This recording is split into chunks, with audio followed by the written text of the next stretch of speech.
이 예배 자리에 나오신 여러분 모두에게 함께 하시기를 소원합니다. 오늘은 교회력과 사순절에 관해서 이야기하고 말씀을 시작하도록 하겠습니다. 오늘 교회력으로 사순절 제1주입니다. 이 사순절은 대속 사역을 위해서 예수 그리스도가 겪으신 고난과 부활을 기억하는 그러한 기간으로 부활절 전 40일을 경건하게 지내는 기간을 의미합니다. 이 사순절을 정하는 방법은 부활절부터 거슬러 올라가기 시작하여서 주일을 뺀 나머지 40일간의 기간을 이야기하고, 특별히 사순절 절기가 시작되는 날은 수요일인데 제수요일이라고 이야기합니다.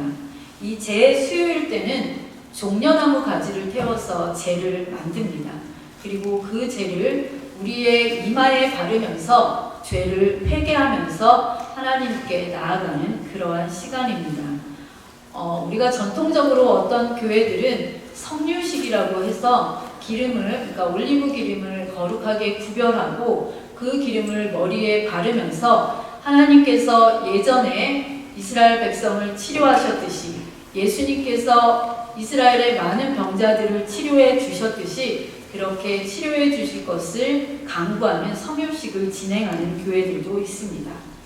이 사순절을 영어로 렌트라고 그렇게 이야기하는데, 그 어원은 만물의 소생, 그것을 말합니다. 그것은 예수 그리스도의 순환을 통해 인류에게 주어진 영원한 생명, 이것을 의미하는 것입니다. 한국 교회에서는 대부분의 개신교, 또 천주교, 성공회, 정교회에서 이 사순절을 지키고 있습니다. 또 이 부활절에 대해서도 잠깐 알아보겠습니다. 올해는 부활절이 3월 31일입니다. 크리스마스는 매년 12월 25일, 새해는 매년 1월 1일입니다. 그런데 왜 부활절은 매년 날짜가 바뀔까요? 부활절은 빠르면 3월 넷째 주일, 늦으면 4월 넷째 주일에 올 수도 있는데, 이는 부활절이 춘분을 기준으로 지켜지기 때문입니다. 매년 부활절은 춘분 기준으로 첫 보름달 다음의 주일을 부활절로 지키는 것으로 정했습니다. 만약 춘분 다음에 보름달이 주일이면 그 다음 주 주일이 부활절입니다. 오늘날에도 이 방법으로 날짜가 계산돼서 부활절을 지킵니다. 올해 캐나다의 춘분은 제가 살펴봤더니 3월 19일이었습니다. 그리고 보름이 3월 24일이 음력 2월 15일 보름입니다. 그렇기 때문에 그 다음 주인 주일 3월 31일이 부활절이 된 것입니다. 사순절과 부활절에 이르기까지는 성서 일과에 따른 본문으로 말씀을 전하도록 하겠습니다. 오늘은 사순절 첫 번째 주일로 예수님의 생애 중 예수님이 받으신 세례, 시험, 복음 전파 사역을 통해서 우리에게 주시고자 하는 은혜를 나누고자 합니다. 여러분, 마태, 마가, 누가, 요한, 이 네 성경을 일컬어서 무엇이라고 하는지 아십니까? 복음서, 이렇게 일컫습니다. 기독교인들 스스로가 예수 생애의 이야기들을 복음서, 이거를 헬라어로 말하면 유앙겔리아, 이렇게 불렀습니다. 이와 같은 호칭은 당시의 어떠한 문학 유형에서도 찾아볼 수 없는 새로운 장르의 출현을 알리는 것이었습니다. 이 복음서라는 호칭은 예수님의 전기라고 부르기도 곤란하고, 예수님의 업적을 기록한 연대기라고 부르기도 곤란하고, 친구들이나 제자들의 회상록이라고도 부르기 곤란한 문학적 구성 형식을 묘사하기 위하여 새로운 단어를 선택한 것입니다. 그 기독교인들의 손에는 이런 책들이 있었는데, 그 책의 내용은 나사렛 예수의 생애, 사역, 죽음, 부활에 나타난 하나님의 구속 행위에 관한 이야기를 하기 위하여 기록된 자료였습니다. 이 책들을 복음이다, 이렇게 부르는 이유는 로마서 1장 16절에서 모든 믿는 이들에게 구원을 주시는 하나님의 능력이라고 선언된 복음과 같은 내용을 제시하고 있었기 때문입니다. 그렇기에 예수님을 인류의 성인 중 한 사람이라고 존경하는 데 머물지 않고 믿는 데까지 나아간 것입니다. 복음서가 우리에게 제시하는 대답은 아주 명백합니다. 예수 그리스도가 바로 복음이라고 소개합니다. 복음서 중에서 제일 먼저 기록된 책을 아시나요? 혹시 아시는 우리 교회학교 친구들, 마태, 마가, 누가, 요한 중 어떤 책이 제일 먼저 기록되었을까요? 그것은 바로 마가복음입니다. 이 마가복음 1장 1절에는 하나님의 아들 예수 그리스도의 복음의 시작이라, 이러한 문장으로 시작하고 있습니다. 하나님의 아들인 예수 그리스도에게서 전혀 새로운 차원의 구원이 일어났다는 뜻입니다. 그 구원을 이루시기 위해서 예수님은 어떤 준비를 하셨고 어떤 일을 먼저 하셨는지 살펴보겠습니다. 오늘 말씀해 보니까 예수님은 사역을 이 땅에서 시작하시기 전에 먼저 세례를 받았습니다. 우리 교회 여기 있는 모든 친구들은, 모든 분들은 다 세례를 받았습니다. 우리 교회학교 친구들 세례 받은 기억 나나요?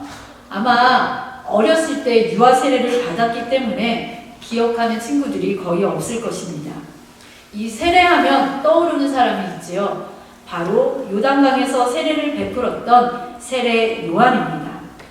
오늘 마가복음 1장 4절에서 8절에는 이 세례 요한이 세례를 베푸는 장면을 소개하고 있습니다. 세례 요한은 자기에게 세례를 받으러 온 사람들에게 예수 그리스도에 대한 메시지를 다음과 같이 전했습니다.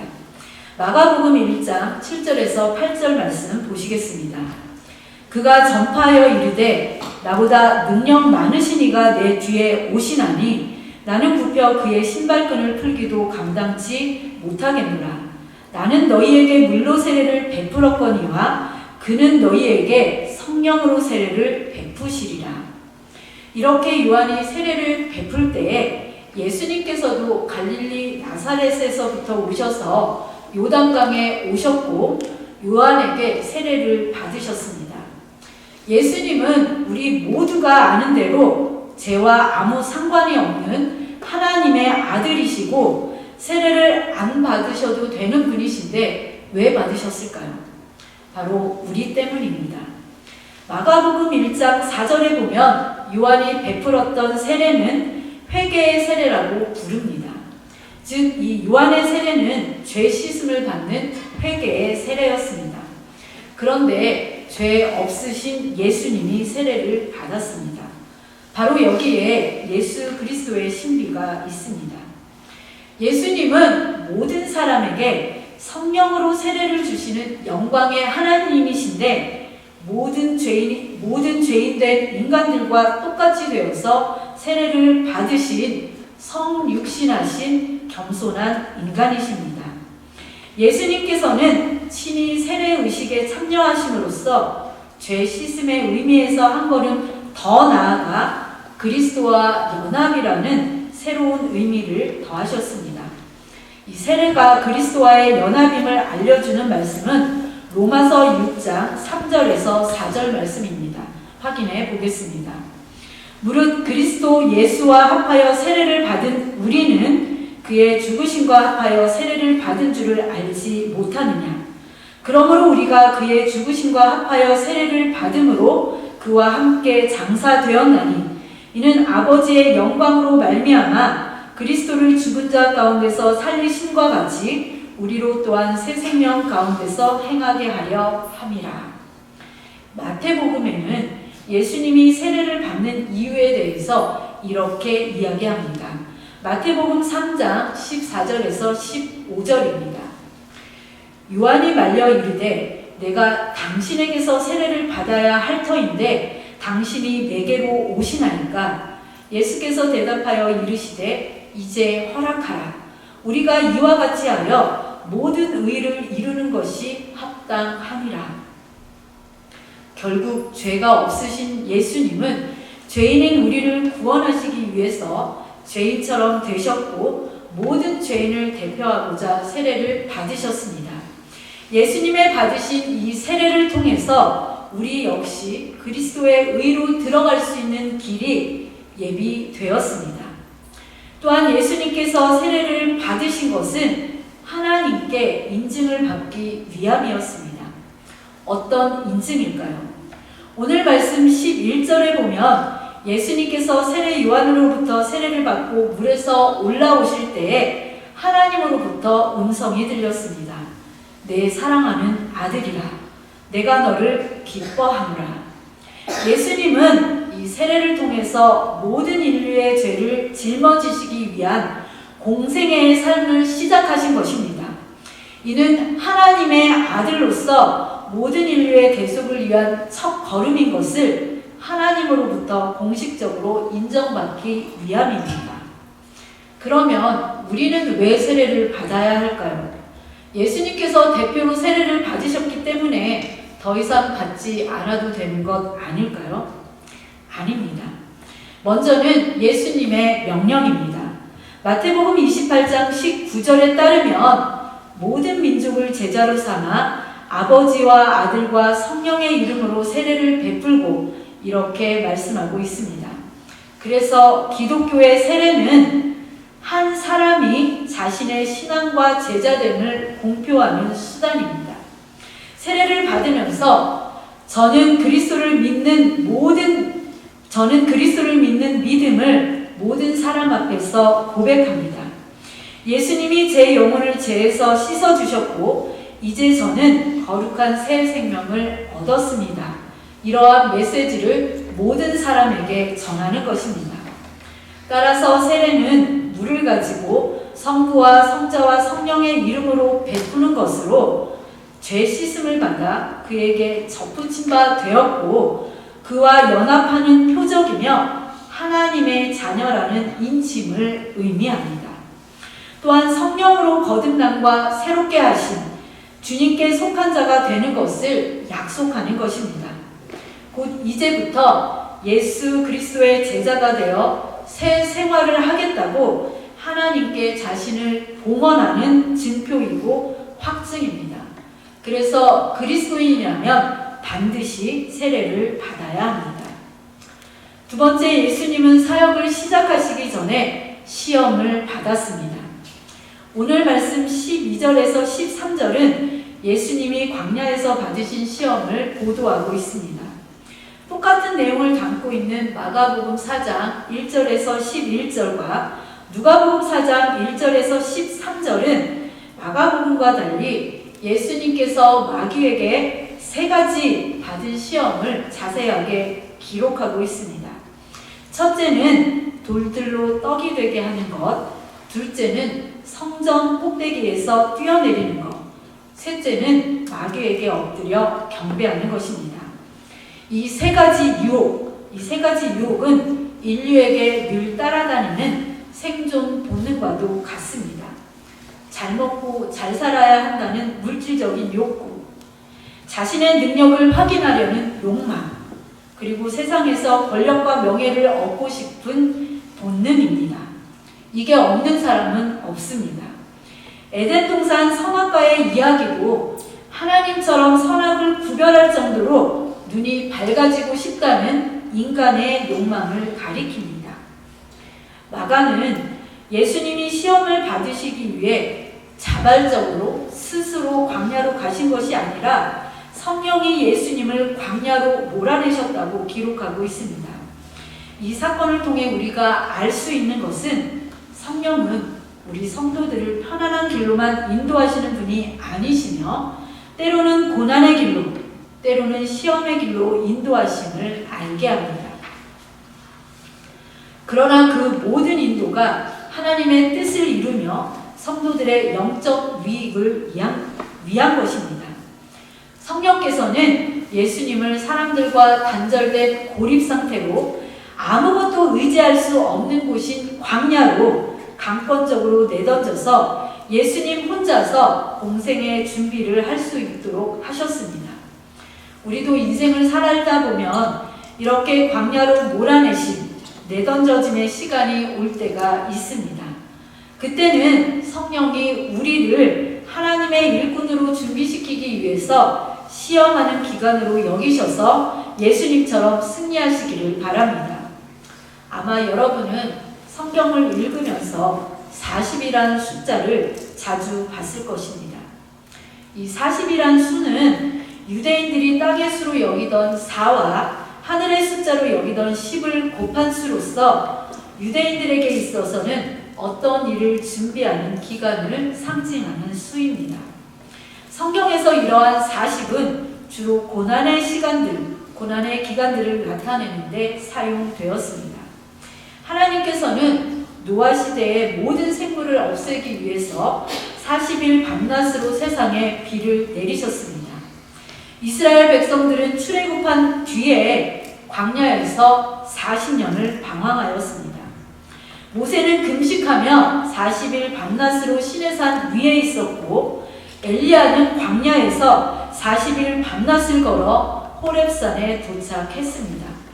한편 이 마가는 기록하지 않았지만 마태와 누가에 따르면 예수님은 광야에 계시는 40일 동안 아무것도 드시지 않았습니다. 이것은 율법을 받기 전에 시내산에 올라가서 40일 밤낮을 금식했던 모세와 똑같은 모습으로 이때 모세는 40일 밤낮이 지난 후에야 비로소 두 돌판을 받게 되었습니다. 따라서 예수님께서도 모세 이상으로 하나님의 백성들을 하나님의 나라로 이끌기 위해 조금도 부족함이 없이 아주 철저하게 준비하셨음을 보여주는 대목입니다. 그러면 예수님께서 사탄에게 시험을 받으셨다는 이 사실은 어떠한 의미일까요? 시험을 받으시며에 해당하는 페이라조 메노스라는 헬라어 단어는 실족하게 시도하다, 증거를 진술하다 이러한 의미를 담고 있는 단어입니다. 즉 이는 실족하게 하는 유혹뿐만 아니라 인간을 더욱 성숙하게 하시는 하나님의 연단이라는 의미도 있는 두 가지의 의미를 담고 있는 단어입니다. 본문에서 예수님이 받으신 시험도 1차적으로는 예수님이 메시아로서 모든 사역을 포기하도록 하기 위한 사탄의 유혹이었습니다. 이에 대한 상세한 설명은 똑같은 내용의 구절인 마태복음 4장 1절에서 11절과 누가복음 4장 1절에서 13절에 디테일하게 기록하고 있습니다. 그러나 이러한 시험은 단지 유혹에 불과한 것이 아니고 하나님의 계획 아래에서 예수님을 연단시키는 과정이기도 했습니다.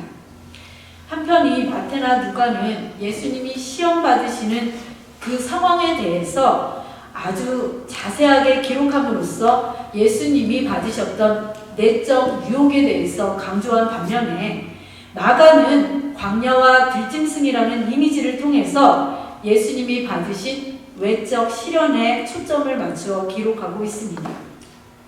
이를 통해서 우리가 알 수 있는 것은 예수님이 받으신 시험은 내적, 외적 이 두 가지를 모두 받으신 시험이었다는 것을 알 수 있습니다.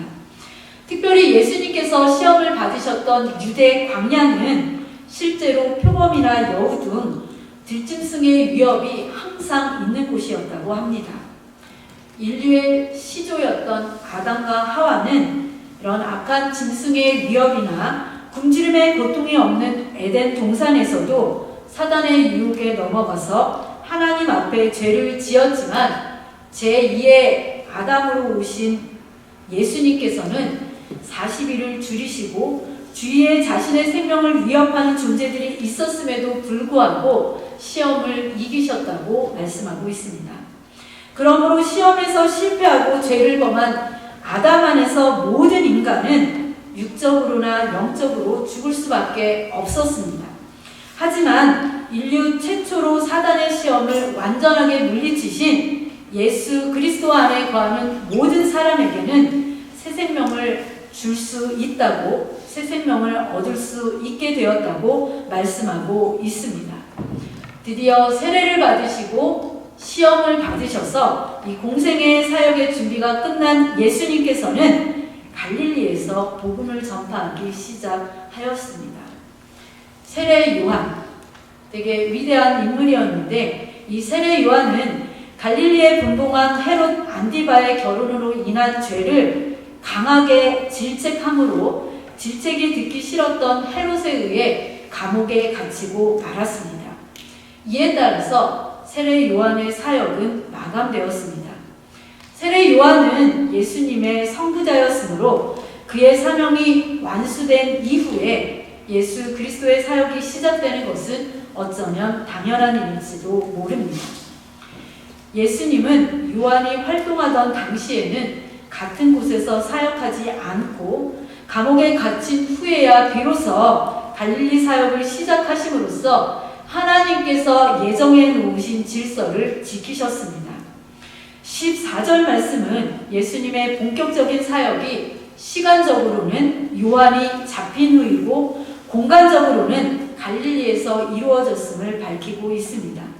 당시 갈릴리라는 동네는 정치와 종교의 중심지였던 이 예루살렘에서는 멀리 떨어져 있던 땅으로 사람들에게 무시당하던 땅이었습니다. 그런 그 땅에서 하나님의 아들 예수 그리스도께서는 우리 사람들과 하나님을 위하여 섬기는 삶을 사셨음을 우리에게 보여주고 있습니다. 예수 그리스도의 복음, 이 예수 그리스도의 복음은 무엇입니까? 그 복음을 오늘 마가복음 1장 15절 말씀이 이렇게 전하고 있습니다. 이 말씀은 함께 읽어보도록 하겠습니다. 시작! 이르시되 때가 찼고 하나님의 나라가 가까이 왔으니 회개하고 복음을 믿으라 하시더라. 바로 이 말씀이 예수 그리스도의 복음입니다. 이 말씀은 예수님께서 전하신 복음의 구체적 내용이 무엇인지도 알려주고 있습니다. 특별히 이 말씀에 4가지 중요한 단어가 나옵니다. 저기 빨갛게 칠해진 때, 하나님 나라, 회개, 복음이 그것입니다. 이 때라는 단어는 헬라어로 카이로스, 아마 교회를 오래 다니신 분들은 카이로스 이 단어 들어보셨을 것입니다. 이 카이로스라는 단어는 그냥 흘러가는 시간, 그 시간을 의미하는 단어가 아니라 의미 충만한 시간을 이야기합니다. 연대기적인 시간은 크로노스라고 하는데 그냥 우리들이 객관적으로 흘러가는 시간, 1시, 2시 이러한 것은 크로노스라는 시간이라고 하는데 이 카이로스는 그런 시간이 아니라 하나님이 행하시는 구원의 순간, 그것이 바로 카이로스라고 이야기합니다. 우리 개인한테도 카이로스라는 시간이 있습니다. 그 시간은 어떤 시간입니까? 하나님을 만나서 구원받은 시간, 그 시간을 카이로스라고 할 수 있습니다. 그 시간이 충만해졌다고 말씀합니다. 킹 제임스 버전은 이렇게 기록하고 있습니다. The time is fulfilled. 이렇게 말씀하고 있습니다. 하나님의 시간이 충만하다는 이 사실은 느낄 수 있는 사람에게나 현실로 다가오지 느끼지 못하는 사람, 그리고 하나님을 알지 못하는 사람에게는 그저 공허하게 들립니다. 우리는 어느 쪽입니까?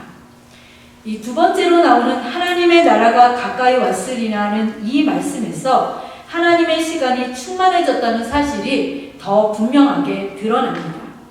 가까이 왔다라는 이 말은 이미 지금 여기에 현실이 되었다는 뜻입니다. 하나님 나라가 가까이 왔으니 해 바실레이아 투 테오, 이런 헬라어는 먼저 만왕의 왕이신 하나님의 통치를 강조하는 개념입니다. 그러나 통치에 반드시 수반되어야 하는 개념이 무엇이냐면 통치의 범위를 나타내는 영역의 개념이라는 점에서 이 표현은 공간적인 의미도 포함하고 있습니다.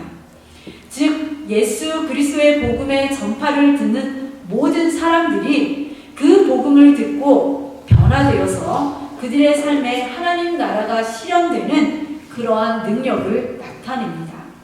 이것은 그리스도의 오심으로 하나님의 통치를 받는 영역이 점점 더 늘어나는 반면에 이 세상의 어둠의 세력은 점점 더 줄어드는 것, 그것이 바로 하나님의 나라가 가까이 왔다는 또 하나의 의미입니다. 이 하나님 나라는 가까이 왔기에 그 나라를 받아들일 준비가 된 모든 사람들은 모두 그 나라의 능력에 휩싸입니다. 그 준비가 바로 세 번째 단어 회개입니다. 회개를 가리키는 헬라어는 메타노이아. 이 단어는 삶의 방향 전환을 가리킵니다. 가까이 온 하나님 나라를 향해서 삶의 방향을 바꾸는 것입니다. 예수님의 요구는 이 회개하라는 단어를 통해서 더 우리에게 요구하시는 것이 있는데 무엇이냐면 자신의 죄를 뉘우치고 하나님께로 돌아오는 그것에서 한 걸음 더 나아가 복음을 믿으라는 보다 적극적인 의미를 내포하고 있습니다. 때가 찼고 하나님 나라가 가까이 왔으니 회개하라는 이 주님의 말씀을 진리로 받아들이는 우리는 실제로 어떻게 살아야 할까요? 이 질문의 대답이 바로 복음을 믿는 것입니다. 신약 성경이 말하는 궁극적인 복음은 예수 그리스도 사건입니다. 더 줄이면 예수님이라는 인물이 세상에 태어났다는 소식, 그것이 바로 복음입니다.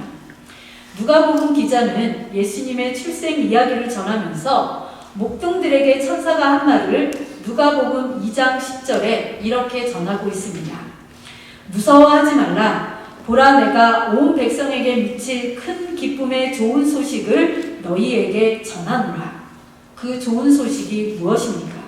그 소식은 다윗의 동네인 이 베들레헴에서 구주이신 그리스도가 태어난 것입니다. 이어서 천군과 천사들의 합창 소리가 들립니다.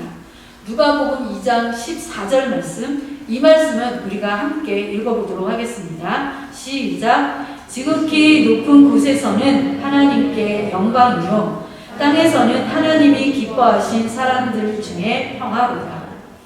예수님이 누구시기에? 예수님께서 무슨 일이 일어났기에 예수님이 만민을 위한 복음이라고 하는 걸까요? 하나님의 아들인 예수님이 이 세상에 오셔서 우리를 위해 십자가를 지셨으며 죽은 자들 가운데서 부활하신 이 사건이 복음인 이유는 바로 예수님을 통해서 우리가 하나님의 생명을 값없이 받게 되었기 때문입니다. 우리는 예수님을 통해서 하나님의 카이로스가 충만해졌다는 것을 느끼게 됩니다. 하나님이 다스리는 하나님 나라가 우리에게 임하게 되었다는 것도 실감하게 됩니다. 왜냐하면 예수님의 모든 것을 통해 하나님 나라가 현실로 드러났기 때문입니다. 그래서 예수님의 제자들 그리고 예수님을 믿는 우리들은 예수님을 하나님의 아들로, 즉 생명의 근원이라고 믿고 있습니다. 결론의 말씀입니다. 예수님은 무엇 때문에 이 세상에 오셔서 세례를 받으시고 시험 당하시고 복음을 전파하셨을까요? 바로 우리 때문입니다. 바로 나 때문입니다. 나를 살리기 위한 하나님의 사랑 때문입니다. 이 사순절 기간 때가 찼고 하나님 나라가 가까이 왔으니 회개하고 복음을 믿으라. 이러한 예수님의 말씀이 저와 여러분의 삶 가운데도 그대로 임하시기를 주님의 이름으로 소망합니다.